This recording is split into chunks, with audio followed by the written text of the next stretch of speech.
Okay, so everybody loves an org chart, right? I think there's a lot of stuff on this graphic, and I understand that, but I do really think it's important to understand how we all interrelate to each other. And I understand, coming from the region, you look at headquarters, ivory tower, policies, procedures, you name it. I know we've been called it. I will say that this Team CDOT actually has a lot of horsepower behind it, and I want to talk a little bit about the Chief Engineer's Office, but just wanted to show you how we ultimately tie up into the Executive Director, and then where Region 4 also fits within this org chart. I know Jeff used a similar graphic this morning to show where the CFO's office is.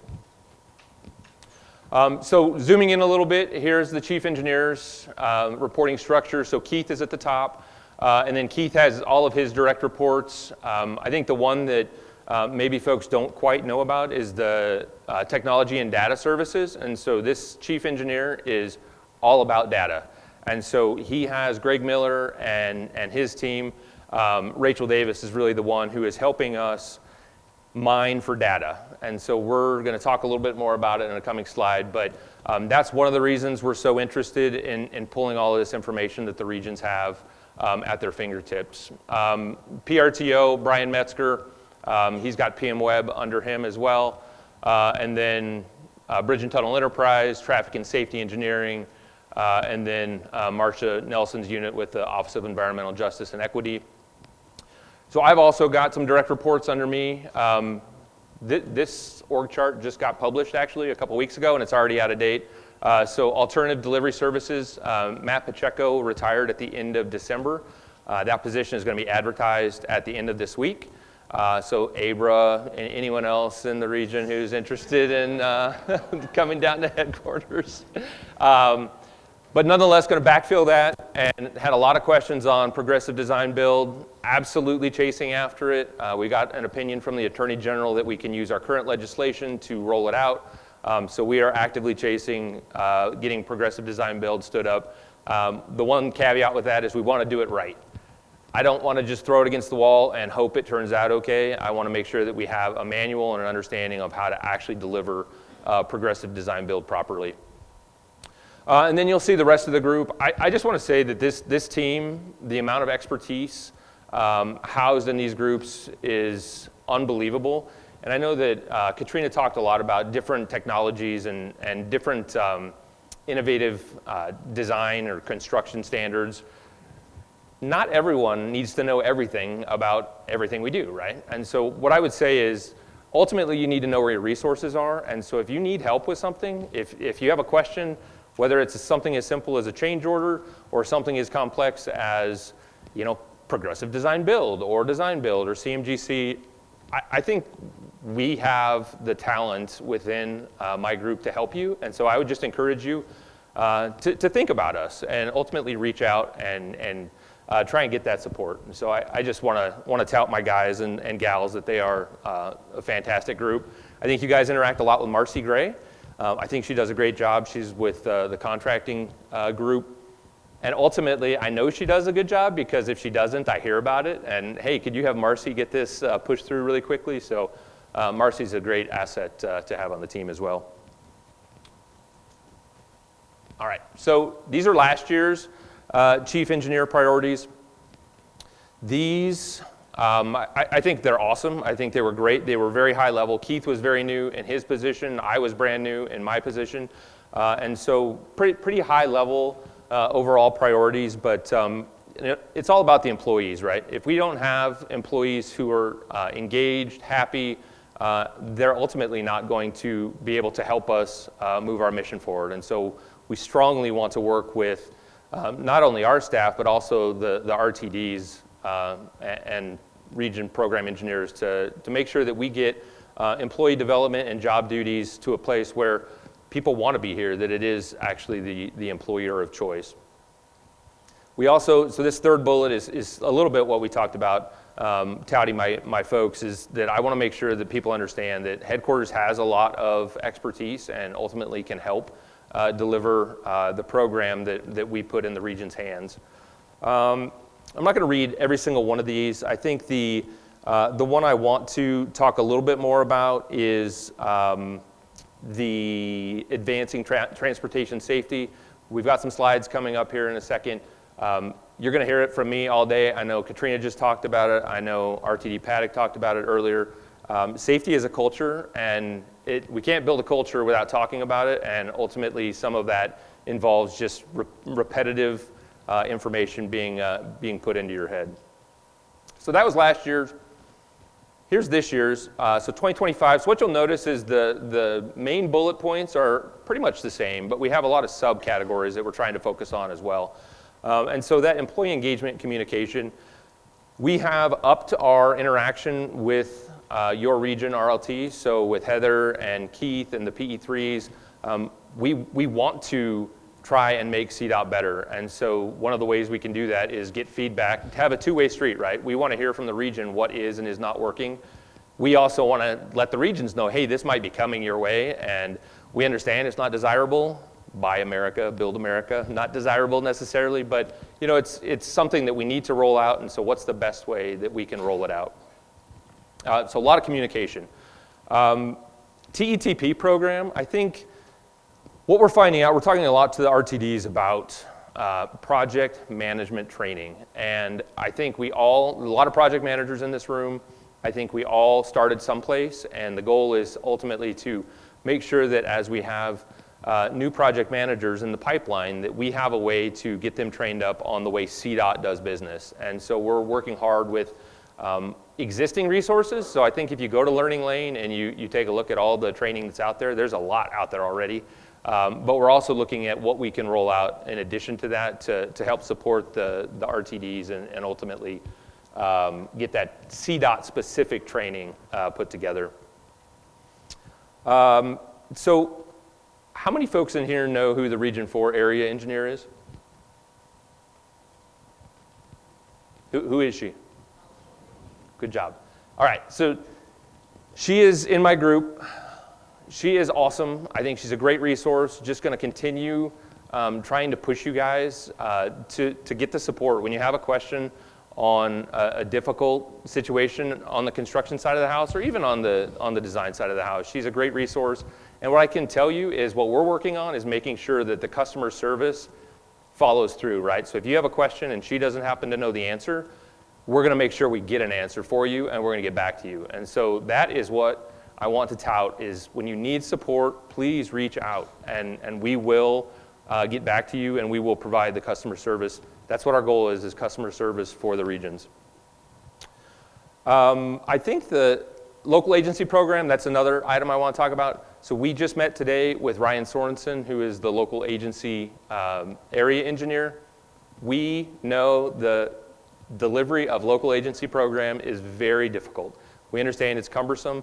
We understand that you have potentially more local agency projects than you do CDOT projects for you know whatever percentage in the room. And we want to make sure that everything we're doing has a reason. And so Keith and I are asking a lot of whys. You know, why do we have to do this? And sometimes the answers are good, that there's a CFR or a state regulation requiring us. And sometimes the answer is, well, it's because we've always done it that way. And so that gets Keith really angry. And so we are not going to just continue status quo just because that's what we've always done. And so we're taking a deep dive into the local agency program. I think Ryan Sorensen either has or will be sending out a survey to try and find out what the pain points are for the individual regions. And so we want to take action on this. We want to try and make it better. I will say it's a giant elephant, and it's going to take small bites to get it down. And so we are working on it, but it's going to be a very slow change on that front. And then I think the last one on this I want to talk about is data management and why it's so important. So PM Web and ATSR, we've made the transition. ATSR is replacing LIMS. I think all new projects are going into ATSR at this point. And then ultimately Site Manager is going away on July 1st of this year. Non-negotiable, it's happening. We need you guys to put data into PM Web, good data, into PM Web and SAP because ultimately we are working with people like Brian, pulling information to populate data requests that we're getting from Colorado Contractors Association, ACEC, CAPA, Asphalt Pavement Association, or the Concrete Pavement Association. If we don't have good data in these various software tools, we ultimately just have to go to Heather and say, hey, can you tell us what projects you have coming up? And then what does she have to do? She has to run it all the way down the food chain, and then it comes all the way back up the food chain, when in reality, as project managers, we should be entering this data, good data, into PM Web regularly and keeping it updated. So I just want to assure you, if you're a project manager who is having to enter all of this data, just rest assured that it's being used. It's not a wasted time. It's not a waste of time. We use it to gather data to ultimately report out to various people, including the legislature and the governor. And so I just want to just continue to hammer home, please take it seriously, put good information into ATSR, PM Web, SAP, because it is very, very valuable for us. All right, enough of that preaching.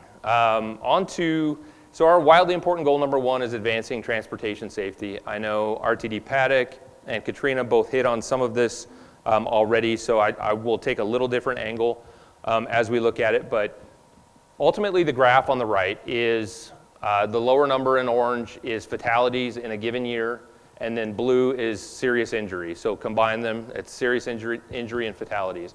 So you can tell a pretty disgusting trend as we move from left to right along this chart, in which fatalities continued to increase starting in 2019 or so, and then we did successfully reduce them slightly in last fiscal year, but we had an uptick in serious injuries. And so our goal, and we understand it's a wild goal, this is a wildly important goal, we want 0 fatalities and serious injuries in Colorado.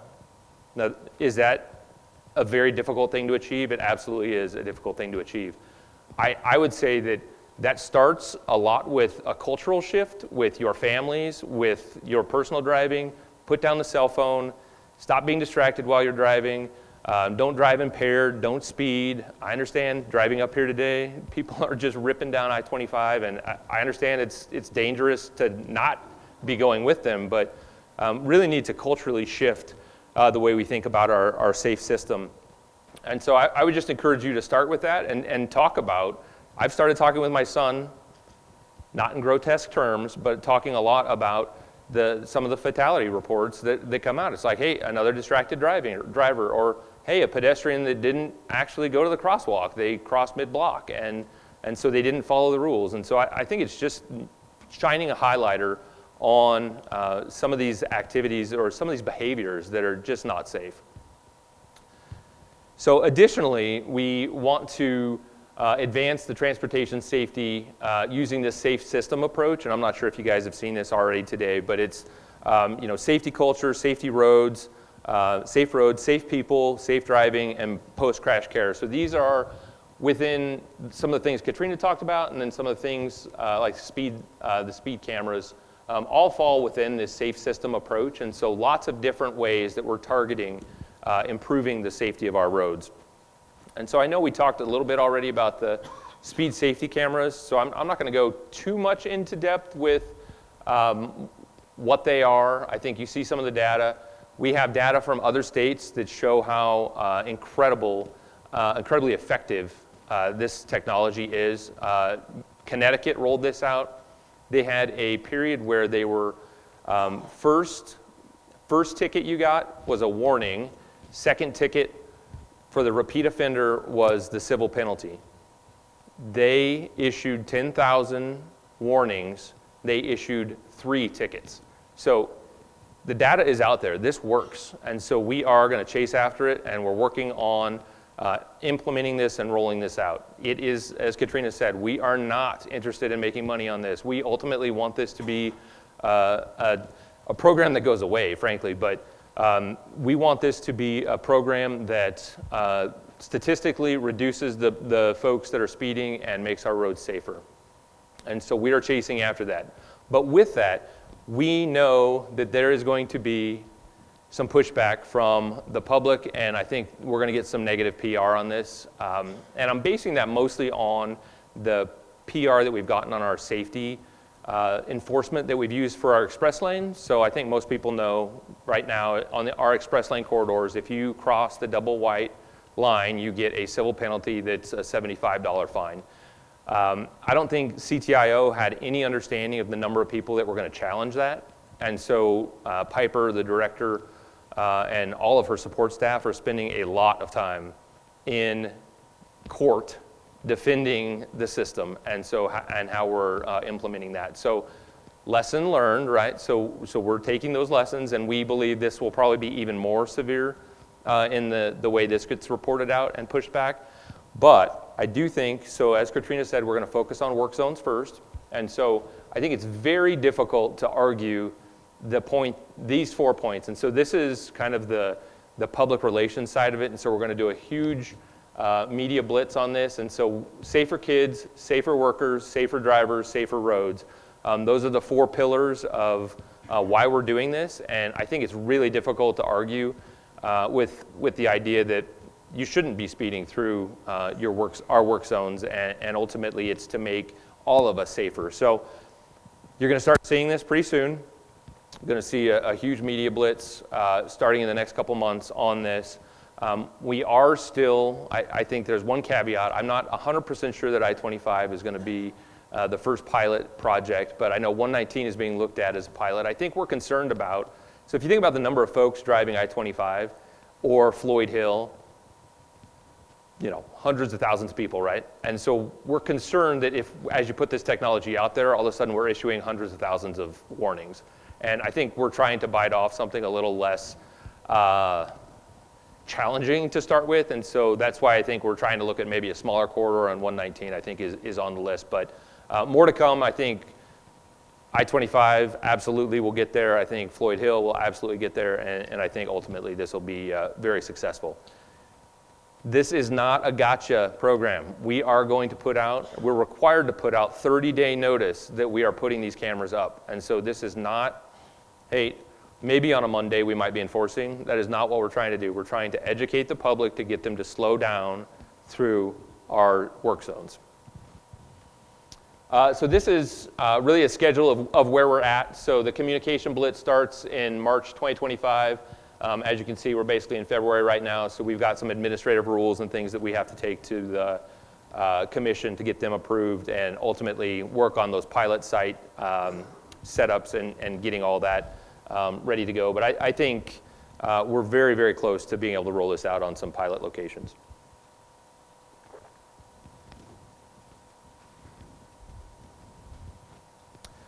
Okay, so some other safety items, and I think Katrina covered some of this, is just the vulnerable road user or VRU safety. So just looking at different ways that we can improve the safety for folks that are essentially out of a car, right? So on a bike, walking, and ultimately more susceptible to a serious injury. And so you can see we're spending a little over $6 million this fiscal year to try and specifically focus on some of these proven safety countermeasures for our VRU folks.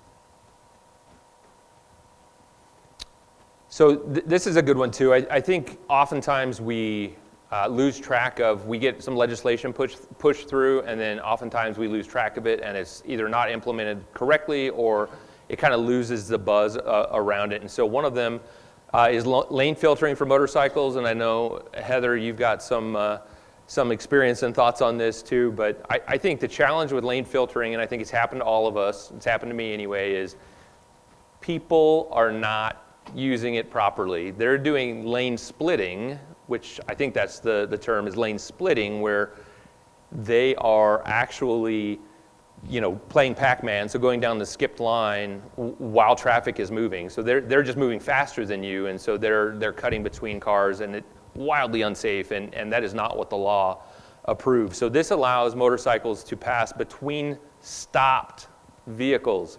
And so ultimately, if this was being implemented properly by the drivers, by the motorcyclists, this would help from a safety standpoint. But going to be very interesting to see what the data shows on this particular law change, and I think we do have it's either a 2 or 3 year period where we have to report back on our safety findings. So that will be interesting to see what what comes of that. But other laws that went into effect very recently, so hands-free driving law, so hopefully everyone knows that and got your Bluetooth set up. Updated child passenger safety laws, you can see those there. And then we also have some commercial motor vehicle improvements, mostly for traction and the way they navigate through the mountain corridor. But definitely some good improvements and hopefully see some safety changes with these laws implemented. All right, so this is the last safety item I want to talk about is flaggers. And so I think as you drive through a work zone, some of the first folks that you interact with are potentially flaggers. We want to make sure those flaggers are trained up and they understand what their role is and how to do their job safely.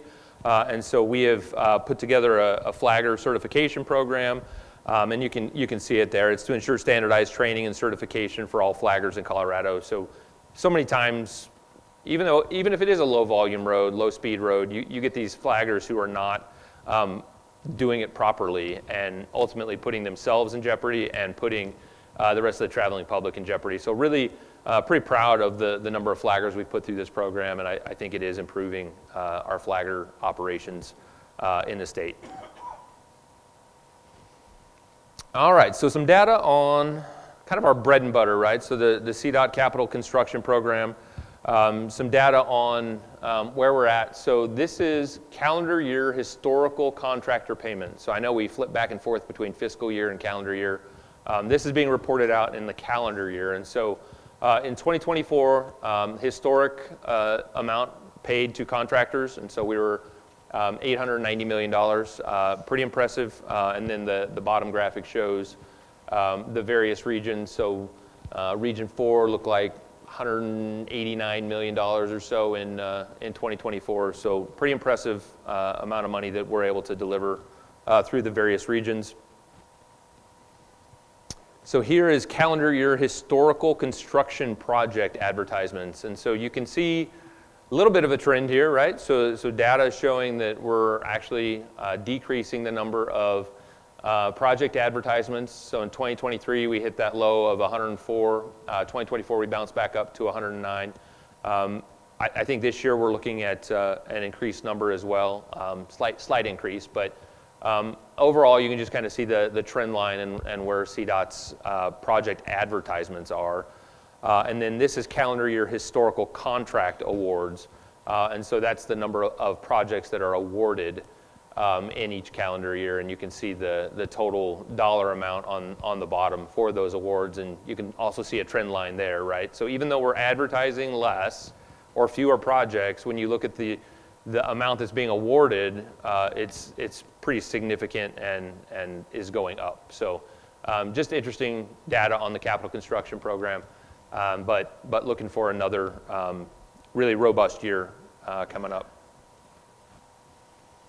And speaking of some of the data that we harvest out of PMWeb and some of the other sites, so this is our XPI. This is really expenditures versus what was planned. And so we are 1.11, so we're over what we had planned on expending last year.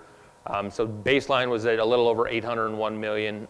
We're slightly under 900 million.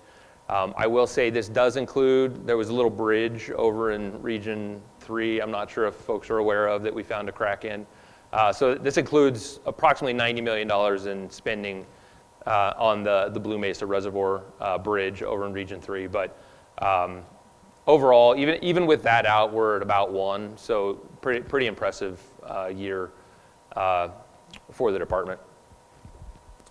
And then this is 2025 calendar capital program plan project advertisements. And so some of the data that Heather Paddock asked for a few weeks ago regarding where your projects are in the life cycle, what's going to be advertised, what's the planned advertisement date, all of that gets populated into PMWeb, and then we're able to pull it. And then ultimately, this helps us communicate with our contracting community on what upcoming advertisements are for CDOT moving into 2025. So this is yet another example of you guys giving me data, putting data into PMWeb, and then us being able to extract it and able to use it for communication to our contracting partners. And so they've been asking for something like this for a long time. We've got a go sheet. The go sheet is good, but this is just kind of another level, a little more detail than what the go sheet has, and hopefully will be maintained and much more up to date than what the go sheet is. So with that, I know that I've got 18 minutes left, but I also know that I am straight between the conference and happy hour. So I'm cognizant of that, so I went a little fast. Nonetheless, happy to take some questions, and really appreciate the opportunity to come and talk. If you have a question for headquarters, if you need support, please reach out to me.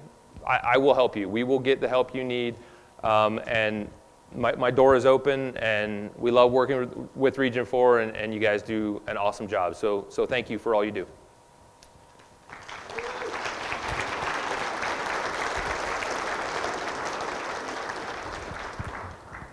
Any questions?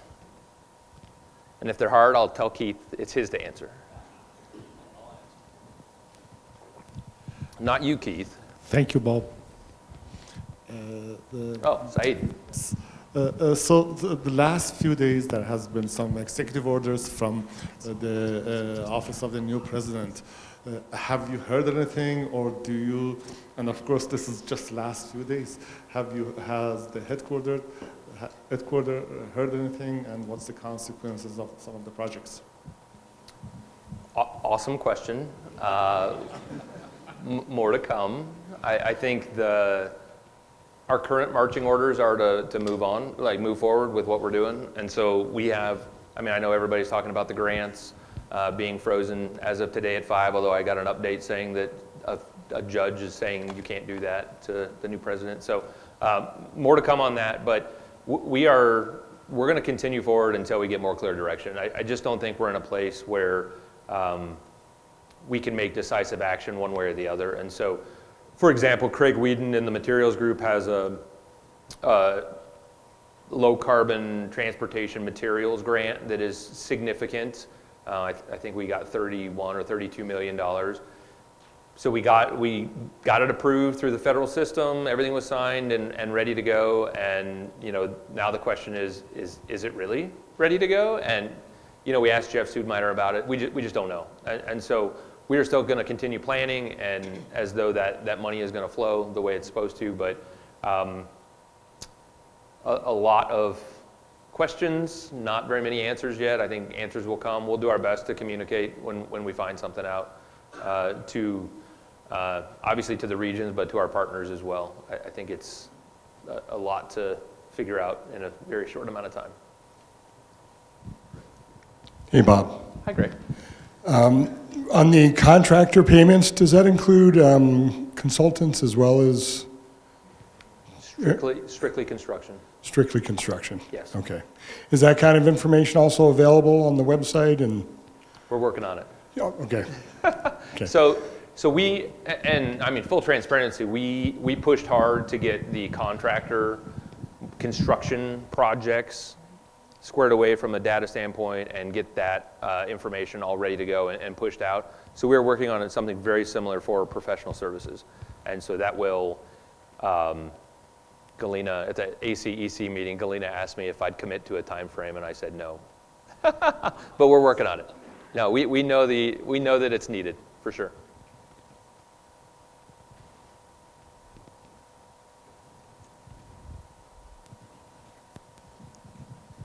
So with the cameras that are rolling out, are you guys also going to be looking into express lanes and kind of ticketing those folks as well? Or how does that work if they're paying extra money to go faster, I guess? How would that work?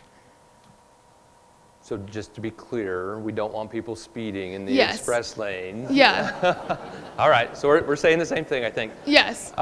So where we're focusing to start is work zones, only work zones. And so if there were an express lane that went through a work zone, then yes, it would be part of what was monitored as a part of the enforcement. So it will monitor all lanes across. Now what I will say is a lot of times when we are doing construction, and I-25 has this in segment 5, where like you actually can't have the express lane open because you need that width for phasing or various construction activities. And so it would depend in that case, obviously, but the goal is to have it enforced across all lanes of traffic. So if there's an express lane there, yes, it would be part of the enforcement. Okay, thank you.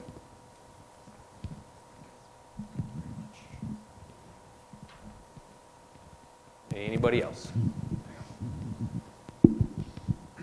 Along those lines with the enforcement of speed, you said that it's just construction zones, and this is a pilot project. Is there any idea if this is going to be able to come to corridors in order to minimize people speeding throughout corridors, or is this just solely for construction projects alone? Good question. Definitely focusing first on construction. So we want to, I think Sanley, who's our state traffic engineer, says we want to crawl, then walk, then run. And so as we're crawling right now, we're not even crawling yet, but we will be crawling shortly. In order to get to the walking and running, we need to make sure that it works, that we're able to, if people do challenge us, that we have the back office in order to support the court filings and all the things that would go along with that. And so we want to be able to make sure all of that is working. So once we get that done, we will then look at opportunities. They're called AVIS corridors, so automated vehicle identification system corridors. And so what we have to do is we have to show that there is a chronic either safety issue, so we've got a lot of accidents, or chronic speeding through that corridor. So the best example I can give is Glenwood Canyon. So Glenwood Canyon right now is very narrow shoulders, almost impossible, if not impossible, for state patrol to be able to enforce that corridor from a speed standpoint. And so we've got VSL, we've got variable speed limit in there, but people drive what they can drive, right? So if it's 70 miles an hour someone feels comfortable with, that's what they're going to drive. So I could see that rolling out as an AVIS corridor very early on. So an opportunity where there's limited ability to enforce from a space standpoint, but we have the technology, we can hang the technology up, and then we would obviously do a huge media blitz. So yes is the answer. I think there's a lot that comes along with, you can't just roll this out on every single corridor. Like, it's got to be very targeted. Once again, we are not looking to make money on this. We're trying to improve behavior and get people to slow down. And so it's a balancing act for sure. I think some communities want to roll this out on every street they have and put cameras up everywhere. So we're working with our locals and approving those AVIS corridors, but we want to make sure the data is there to support the rollout of those AVIS corridors. And I know Katrina is working with the Region 4 locals. I don't know if, Katrina, you have anything to add on the locals with AVIS corridors? Yeah, we've had one application so far, but we have several local agencies that have been interested in it. Fort Collins has been approved on 2 different CDOT corridors that they operate and maintain. So there is a process, but they do have to prove a speed-related crash history, and there's a lot of hoops that they have to jump through in order to implement that on the state system.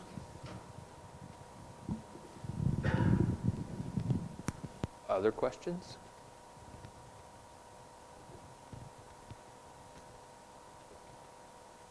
All right. Well, once again, great job, Region 4. Always a pleasure to come up and talk to you, and thanks for having me.